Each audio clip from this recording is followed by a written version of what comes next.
Hey everybody, I'm Henry Go, and man, it is awesome being here today with Bret Kuhn. Bret, we're going to talk about your stick today. You want to say hi to everyone? Hey everybody, nice to be here. Thanks for having me, Henry.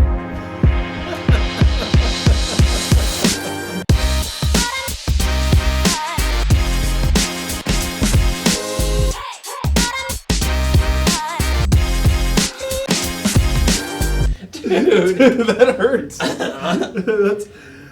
There we go. there we go. Let's do it.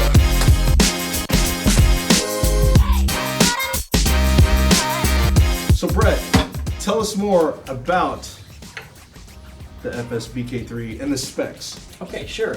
Well, the biggest difference here is just the overall total dimension of the stick is slightly smaller than the FS-BK2. We also have a reverse taper. The intention was for smaller handed players, right?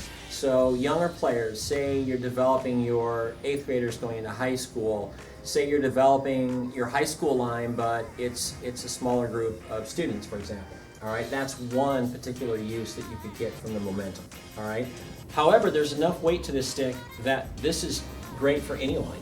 This is not, so don't get the mindset that this is for a young player's hands only.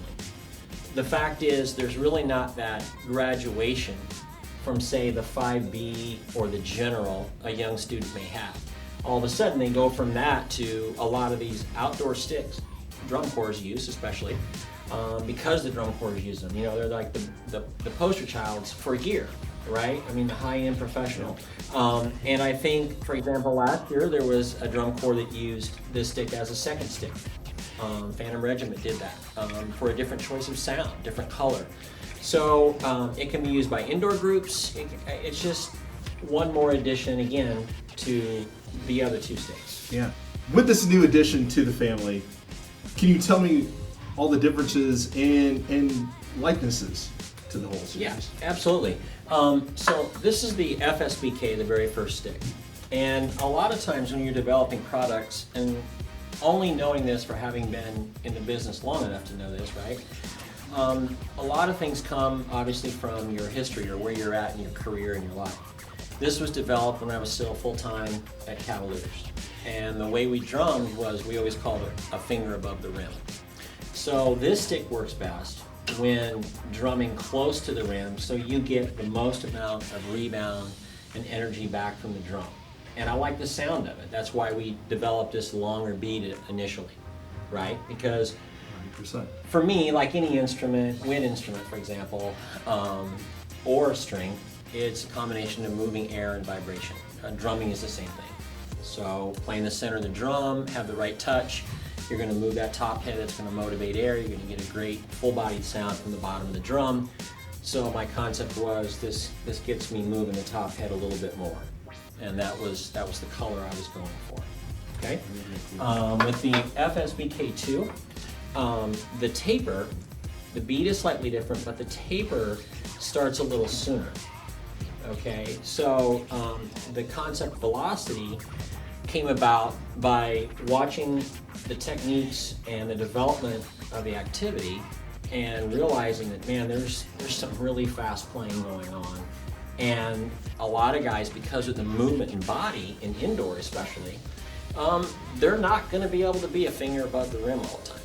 So how do we get a stick to work and function, and whether it's a finger above or 4 fingers above? Is it going to feel good? Is it going to come back to you? So that was sort of the activity motivated me to feel like, you know, I think I have another idea here that could help people get the color, the sound they want, but also be pragmatic about making sure that it feels good no matter what situation we're in from a drumming perspective. The final stick, the FS-BK3, the momentum. The word momentum was actually brought by Eric Johnson to me. I thought it was fantastic because it has a duality to it. It has the educational momentum for the student because it is a smaller diameter than the other two sticks. It has a very similar taper to the two, but it's got a reverse overall taper. In other words, it's slightly smaller in the back. So younger players, younger hands, it's going to feel way more comfortable. The transition is going to be a healthier one from, say, a 2B, or like I love drumming with Christopher Lambs, for example. And it feels very natural to go from one to the other. So I think for me, this one became about the younger player, and especially with my, being blessed to be involved in the WGI activity so much, seeing young groups that I feel like could probably benefit tremendously from having a stick that still has the weight of the other two, but not as heavy.